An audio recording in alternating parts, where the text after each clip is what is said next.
يسعد فؤادي كلما ذكر الحبيب ترنما. ذاك الذي رب العلا صلى عليه وسلم. نبي رب العالمين الصادق الهادي الأمين الطاهر الدمث الذي للحق صار معلما. للحق صار معلما. ذاك الذي رب العلا صلى عليه وسلم. صلى عليه وسلم.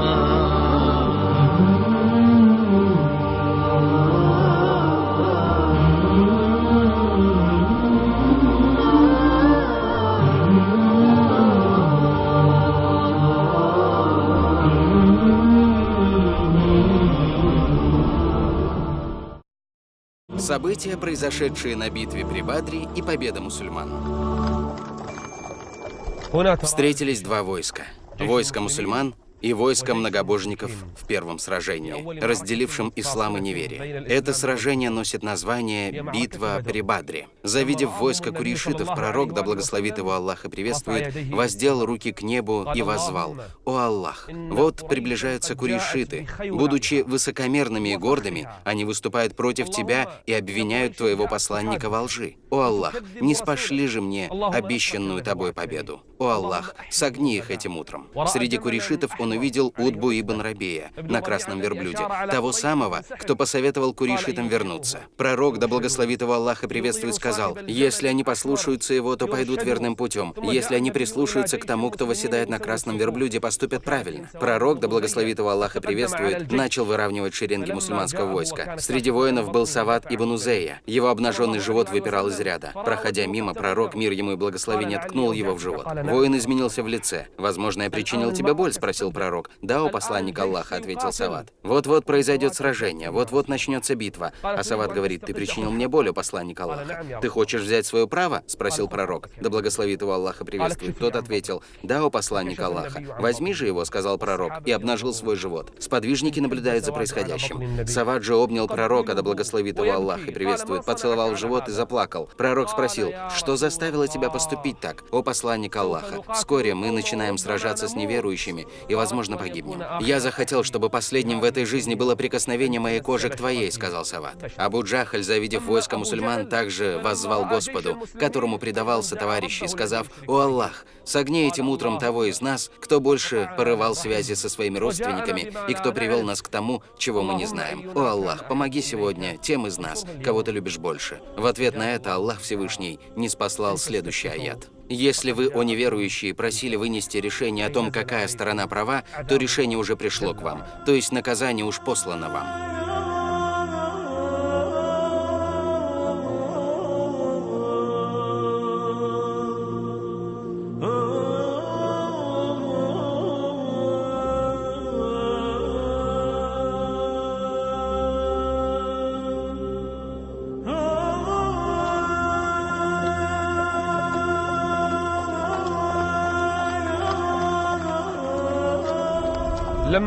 Когда пророк, да благословит его Аллах и приветствует, подготовил войско мусульман, группу верующую, и когда сблизились два ряда, сблизились неверующие и верующие, тогда пророк, да благословит его Аллах и приветствует, вошел в свой шалаш, воздел руки к небу и начал призывать Всевышнего Аллаха. Сколько бы мы ни подготавливались, сколько бы мы ни вооружались, победа дается только Аллахом, великим и всемогущим.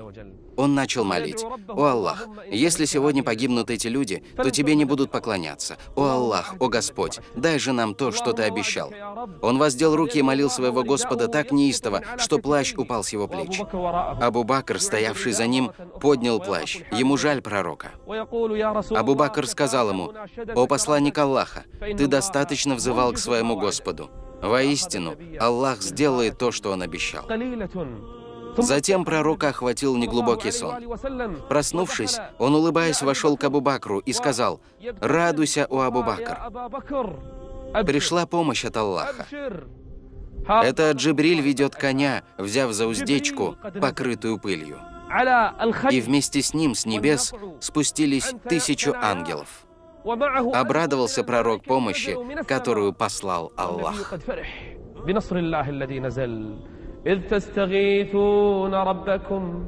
فاستجاب لكم أني ممدكم بألف من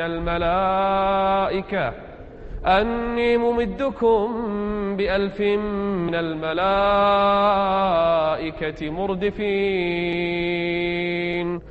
Затем пророк, да благословит его Аллах и приветствует, направился к своим сподвижникам.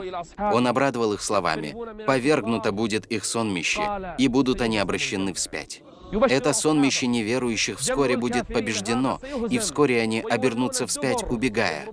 Затем он взял камни с земли и бросил в сторону неверующих со словами: «С именем Аллаха, да будут обезображены лица». И, как передает рассказчик, не осталось ни одного глаза многобожников, в которые бы не попали эти камни.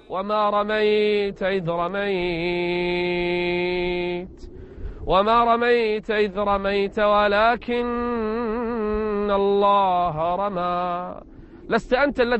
Не ты бросал и попал камнями в глаза. Воистину, это сделал Всевышний Аллах. В самом начале сражения один из многобожников по имени Аль-Асвад ибн Абдуль-Асад Аль-Махзуми, отличавшийся злобностью и дурным нравом, вышел перед людьми со словами: «Клянусь Аллахом, что обязательно напьюсь из их водоема и разрушу его или умру». Он поспешил к колодцу, который соорудили мусульмане. Ему навстречу вышел лев Аллаха и лев посланника Аллаха, Хамза ибн Абдуль-Мутталиб. Ударом меча он отсек Курейшиту ногу. Аль-Асвад упал возле колодца и продолжал ползти, желая исполнить свою клятву. Когда же он упал в колодец, его настиг второй удар Хамзы, от которого он и умер. Многобожников настигло поражение. Эта неудача охладила их пыл. Из рядов курейшитов вышли 3 знатных воинов: Утба и его брат Шейба ибн Рабия, а также Валид ибн Утба, и вызвали на поединок мусульман. Раньше битва начиналась с подобного поединка. Они желали сразиться с верующими. Кто выйдет против нас? Против Утбы, Шейбы ибн Рабия и Валида вышли 3 молодых ансара, жители Медины, желая пожертвовать собой ради ислама. Многобожники спросили у них: «Кто вы?» Те представились. На это многобожники ответили: «Вы равны нам, и вы уважаемые люди, но нам нужны не вы». «Кто же вам нужен?» «Мы желаем сразиться против наших соплеменников», — ответили неверующие курейшиты. Они желали сразиться с 3 из мухаджиров. Тогда пророк, да благословит его Аллах и приветствует, сказал: «Вставай, о Убайда бин Аль-Харис! Вставай, о Али! Вставай, о Хамза!» Он вывел 3 храбрейших воинов. Хамза вышел против Шейбы, Убайда, будучи наиболее старшим из них, вышел против Утбы, а против Уалида вышел Али. Хамза быстро убил своего противника Шейбу. Он нанес ему несколько ударов, и тот свалился мертвым.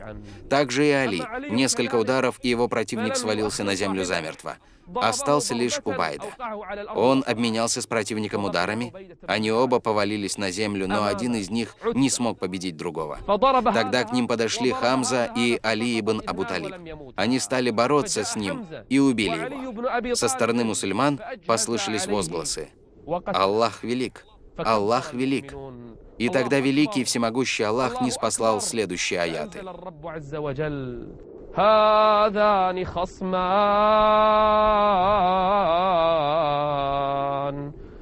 Группа из верующих: «О Аллах, если погибнет эта группа, то не останется тех, кто будет поклоняться Тебе. Но помощь уже посылается с небес». Другая же группа — это многобожники, которые пришли на поле битвы под предводительством самого Иблиса.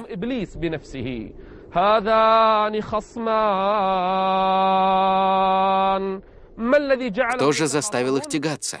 Одна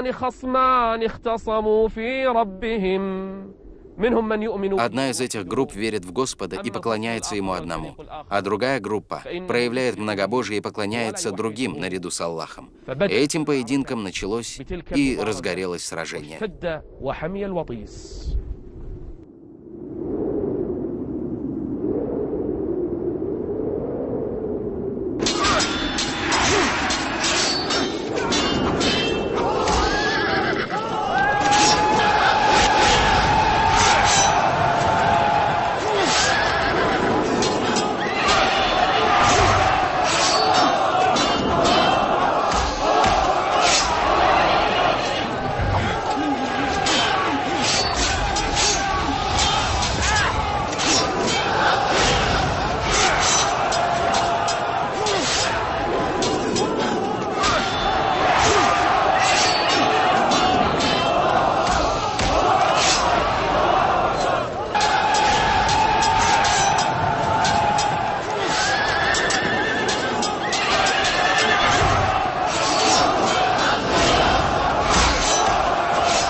Разгорелось сражение, столкнулись ряды.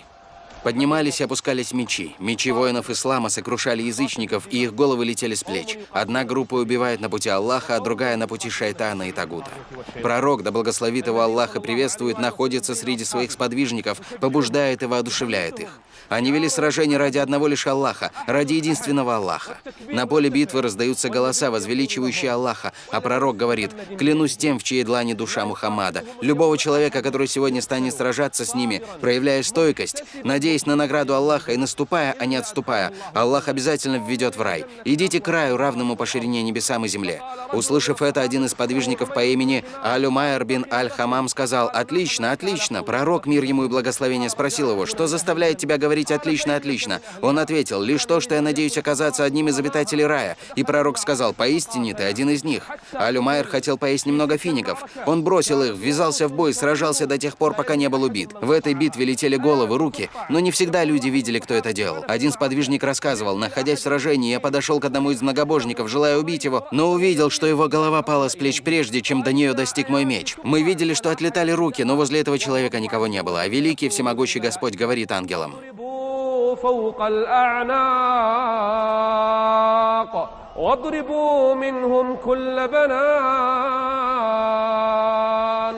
«Рубите им все пальцы за то, что они воспротивились Аллаху и его посланнику, да благословит его Аллах и приветствует. С небес был послан сам Джибриль, и сами ангелы сражались на этой битве. Верующие сражаются против неверующих, и вот ослабли силы многобожников, дрогнули и рассыпались их ряды, и, потеряв знамя, они пустились вспять. Ни один из них не знал, ради чего он убивал. Верующие, несмотря на свою малочисленность, были терпеливы и надеялись на награду от Господа. Из неверующих умер, кто умер». В этот момент среди курейшитов появился Иблис в образе Сураки ибн Малика. Увидев, что с неба спускаются ангелы и сражаются вместе с неверующими, а неверующие терпят поражение, он испугался и побежал с поля боя. Курейшиты, увидев бегущего Иблиса в образе Сураки, стали его окликать: «О, Сурака, куда же ты? Разве ты не поддержишь нас?» «Нет», — ответил Иблис.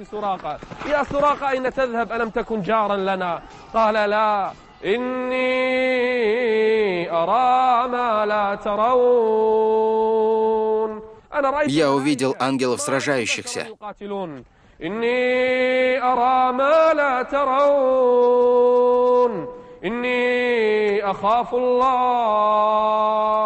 Иблис убежал с поля боя, и с ним убежали некоторые из курейшитов.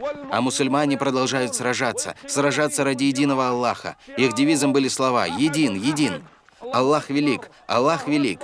Несмотря на малочисленность воинов, всегда побеждает вера. Сколько раз небольшие отряды верующих по воле Аллаха побеждали превосходящих их по численности отряды многобожников. Пророк, да благословит его Аллах и приветствует, сражался наряду со своими сподвижниками. Он был наихрабрейшим из людей. Да будут мать мои и отец выкупом за него. Именно в тот момент, когда дрогнули ряды курейшитов, и они побежали с поля боя, их предводитель Абу Джахаль во второй раз попытался подбодрить своих бойцов. «Клянусь Аллат и Аль-Уззой, мы непременно убьем и непременно рассеем их. Куда же вы? Что же вы делаете?» Абу Джахаль желает вернуть боевой дух в ряды бойцов, однако не может.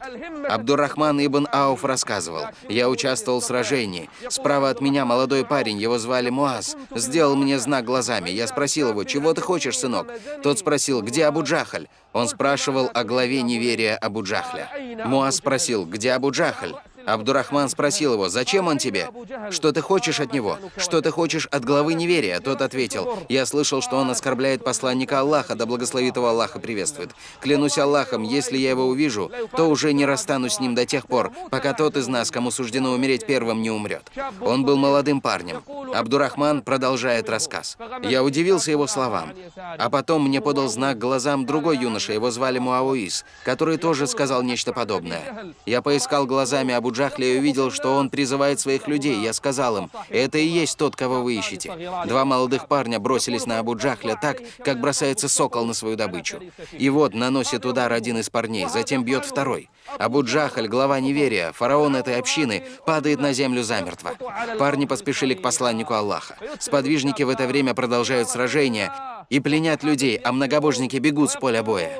Эти парни пришли к посланнику Аллаха и сказали: «О посланник Аллаха, мы убили Абу Джахля», и начали спор о том, кто же на самом деле убил его. Тогда пророк, да благословит его Аллах и приветствует, сказал: «Покажите мне свои мечи». Взглянув на них, он сказал: «Вы убили его оба.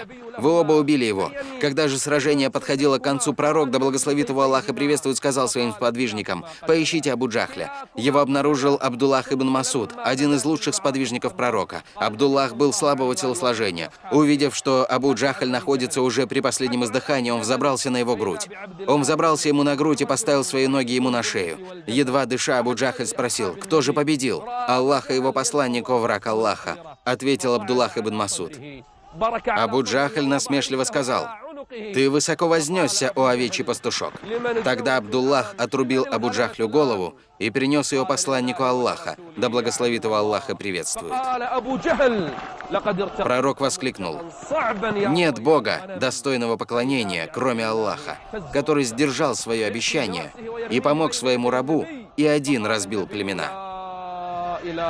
Такова была смерть Абу Джахля, фараона этой общины. هذا أبو جهل فرعون هذه الأمة قتل.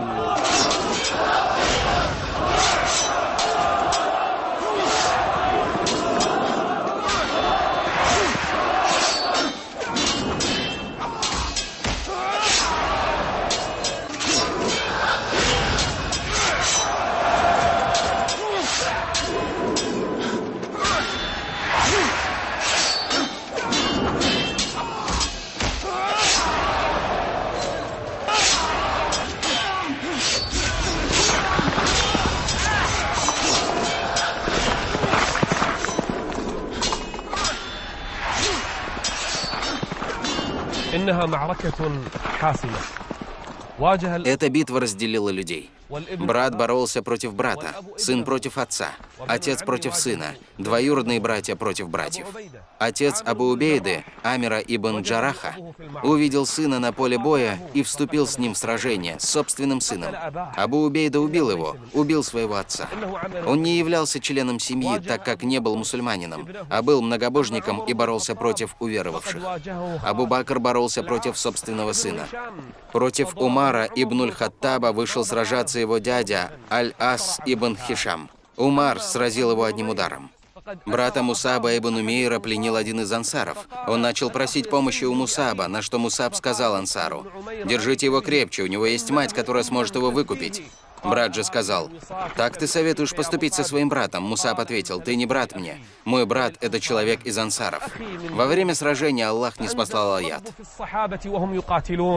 لا تجد قوما يؤمنون بالله واليوم الآخر يوادون من حاد الله ورسوله ولو كانوا آباءهم أو أبناءهم أو إخوانهم أو عشيرتهم أولئك كتب في قلوبهم الإيمان. Когда сын сражается против отца, брат против брата и сына дяди, именно здесь и проявляется наличие веры. Сражение стало затихать. Одни многобожники бежали с поля боя, другие погибли в сражении, а некоторые попали в плен. В этом сражении Абдурахман ибн Ауф увидел одного из предводителей отряда неверия, Умейю ибн Халяфа. Он схватил его и пленил, и также пленил его сына Али. Он пленил обоих и шел вместе с ними, а вокруг погибали многобожники. Один из подвижников, Биляль ибн Рабах, увидел, что Абдурахман ибн Ауф пленил Умейю ибн Халяфа. Именно Умейя ибн Халяф мучил Биляля в Мекке до переселения, поэтому Биляль закричал: «Не спасусь я, если он спасется! Не спасусь я, если он спасется!» Абдурахман ибн Ауф сказал ему: «Это мой пленник, о Биляль, посторонись». Биляль же ответил: «Клянусь Аллахом, я не спасусь, если он спасется». А затем начал кричать: «О мусульмане! Ведь это глава неверия Умейя ибн Халяф». Абдурахман сказал Умейе и его сыну Али: «Бегите, я не могу вам ничем помочь». Они стали убегать, но мусульмане настигли их и убили. Некоторых многобожников мусульмане убили, а некоторых пленили. Лилась их кровь, потому что они враждовали с Аллахом и его посланником. Плата за то, что они воспротивились Аллаху и его посланнику, смерть и кровь. Многобожники хотели унизить ислам, однако Всевышний Аллах пожелал другого. Отряды неверующих были разбиты. Именно тогда стала ясна истинная суть неверия и неверующих. Это была первая битва, отделившая ислам от неверия, и здесь проявилась вера. После окончания сражения из многобожников были убиты 70 человек. Такое же количество, 70 человек, были взяты в плен. И среди них были раненые. Пророк, да благословит его Аллах и приветствует, подошел к убитым многобожникам и приказал их оттащить к колодцу Бадр. Тогда эти разлагающиеся тела бросают в колодец, тело за телом. Где же сейчас многобожники? Где те, кто боролись с посланником Аллаха несколько лет? Сейчас их тела бросают в колодец. Когда они были брошены в колодец, пророк, да благословит его Аллах и приветствует, сказал: «О Абу Джахаль, о Удба ибн Рабия, о Шейба ибн Рабия, о Умейя ибн Халев». Он начал называть их по именам. «Поистине, я убедился, что обещанное нам Господом нашим истина. А убедились ли вы, что обещанное Господом вашим унижение и мучение истина?» Умар спросил его: «О посланник Аллаха, ты говоришь с мертвыми?» На что он ответил: «Они так же, как и вы, слышат мои слова. И как сказано в Коране, эта группа будет разбита, и они обратятся вспять. Час является назначенным для них сроком. И час этот самый тяжкий, самый горький».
Когда закончилась война, Аллах дал победу этой небольшой группе мусульман, этой группе верующих, сражающихся против войска многобожников.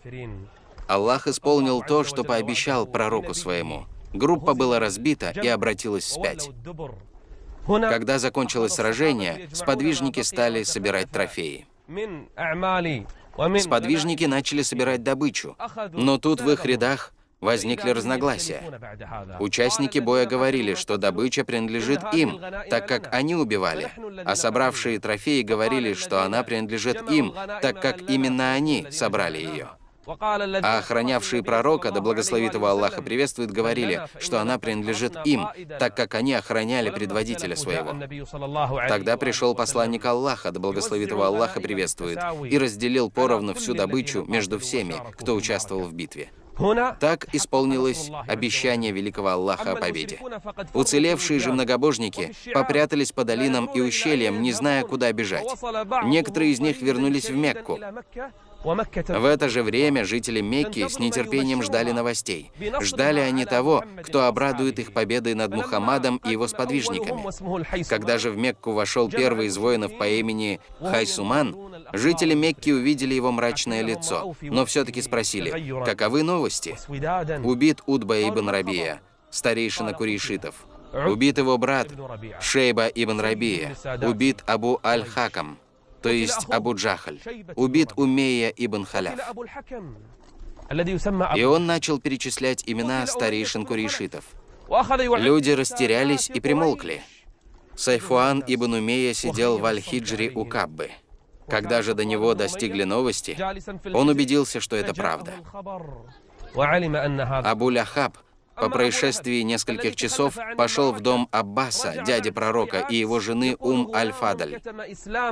Там работал юноша, который скрывал свою веру, скрывал, что он мусульманин. Все они были мусульманами, но скрывали это. Тот юноша, Абу Рафи, рассказывал: к нам пришел Абу-Ляхаб. Он услышал новость, но не проверил ее истинность. Его постигла печаль. Он пришел и сел, а я сидел за ним. Он сказал: расскажи мне, что произошло с людьми. И тут люди закричали: вот приехал Абу Суфьян. Вот приехал Абу Суфьян. Тогда Абу-Ляхаб сказал: у него есть правдивые вести. Он повелел привести его. Когда Абу Суфьяна привели, Абу-Ляхаб спросил его: сообщи нам новости, о Абу Суфьян. Сообщи же нам о произошедшем. Тот ответил: клянусь Аллахом, мы встретились с ними и подставили им наши плечи, а они убивали нас, как хотели. Что ты говоришь? Они убили наших старейшин, продолжил Абу Суфьян, и не остался ни один из нас. Абу-Ляхаб воскликнул: как? Они же были меньше вас числом. Абу Суфьян сказал: мы видели еще и людей в белом на пегих конях, которые с небес сражались с нами своими копьями и мечами. Они убивали их с небес. Абу-Ляхаб сказал: послушай, что ты говоришь, о Абу Суфьян. Абу Райф, тот юноша, продолжил: я сказал: клянусь Аллахом, это ангелы сражались вместе с верующими. Тогда Абу-Ляхаб посмотрел на меня и ударил. Я упал на землю. Он взобрался на меня и начал бить и бить. А ведь он был беззащитным юношей, пока не пришла Фадль, жена Аббаса. Она схватила длинную палку, ударила ею Абу-Ляхаба по голове так, что ранила его. Она сказала ему: ты поступаешь так, потому что здесь нет его господина. И со слов того же Абу Рафия, через 7 дней после этого великий всемогущий Аллах погубил Абу-Ляхаба. Жители Мекки ослабели, они побеждены. Все арабы узнали об их поражении и о славе верующих. Аллах сказал: Аллах уже оказал вам поддержку при Бадре, когда вы были слабы. Бойтесь же Аллаха, быть может, вы будете благодарны.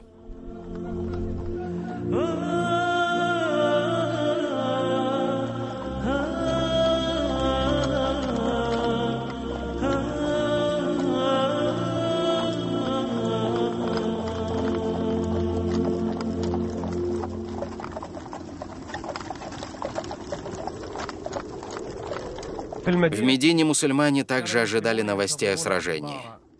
Лицемеры же, иудеи, стали распространять слухи о том, что Мухаммад убит и что мусульмане потерпели поражение.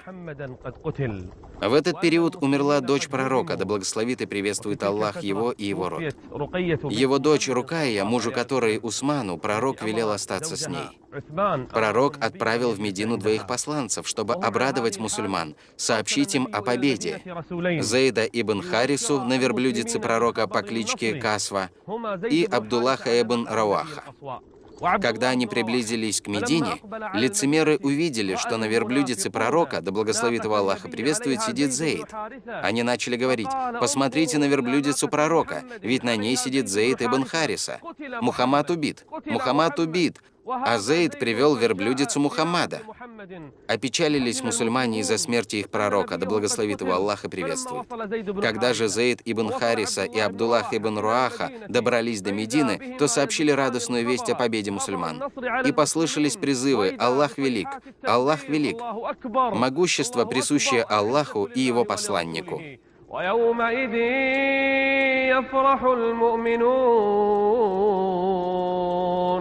يفرح المؤمنون بنصر الله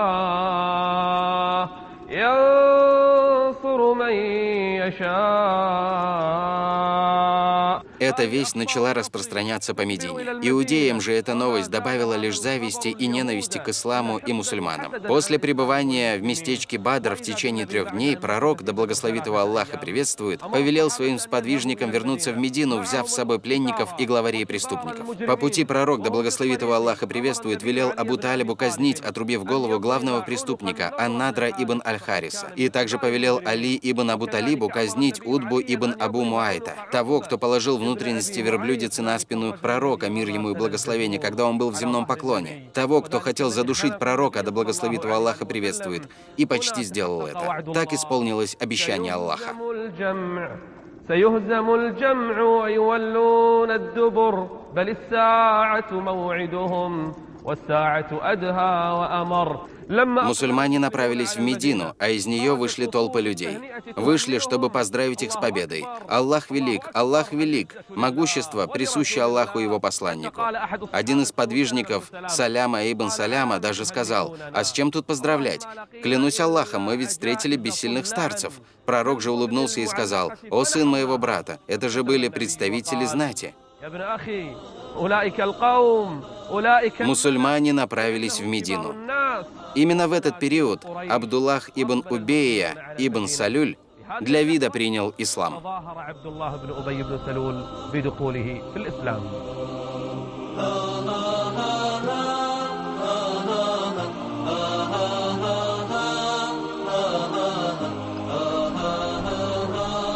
В первый раз у пророка, да благословит Аллах и приветствует его и его род, были пленники. Но он еще не знал, как поступить с ними. Отпустить ли их, взять за них выкуп или убить. В отношении пленников еще не было ниспослано постановление. Поэтому пророк, да благословит его Аллах и приветствует, попросил совета у своих сподвижников. Мнение Абу Бакра сводилось к тому, чтобы освободить пленников за соответствующий выкуп. Однако Умар ибн Аль-Хаттаб имел другое мнение. Он считал, что необходимо убить всех пленников, чтобы все арабы боялись мусульман и узнали об исламе и о его силе, чтобы никто не смел приближаться к ним. Пророк же, да благословит его Аллах и приветствует, склонился к мнению Абу Бакра ас-Сиддыка. Он решил отпустить людей за выкуп. Умар рассказал: «А утром следующего дня я увидел, что пророк и Абу Бакр плачут. Я спросил их: скажите мне, что заставляет плакать вас? Независимо от причины, я буду плакать вместе с вами». Пророк, да благословит его Аллах и приветствует, сообщил Умару, что ему было явлено, что они подвергнутся наказанию, и это видение было ближе к нему, чем это дерево. И это из-за того, что он отпустил за выкуп пленных многобожников. Упрекнул Аллах своего пророка.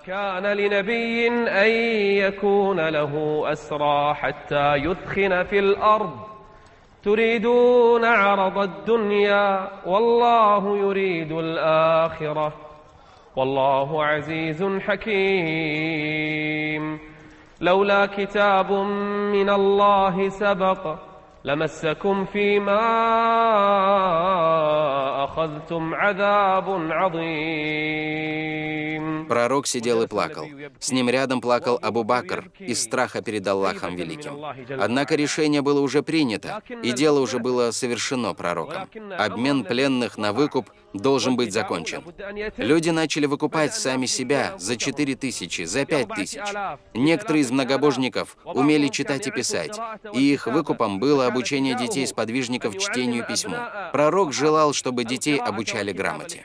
Зейнаб отправила в качестве выкупа за своего мужа Абу Аль-Аса ожерелье. Когда пророк увидел его, то прослезился, так как Зейнаб была его дочерью, а это ожерелье принадлежало его умершей жене Хадидже. Он вспомнил о Хадидже, да будет доволен ею Аллах, и сказал сподвижникам: «Если вы хотите, то верните ожерелье обратно Зейнаб и верните ей ее мужа». Сподвижники не были против, но с условием, чтобы Абу Аль-Ас отпустил Зейнаб в Медину. Он согласился на это. Таким образом, пророк, мир ему и благословение, освободил пленных за выкуп в свое первое сражение, и первое сражение в истории ислама и мусульман. Однако этот обмен был проявлением могущества и силы.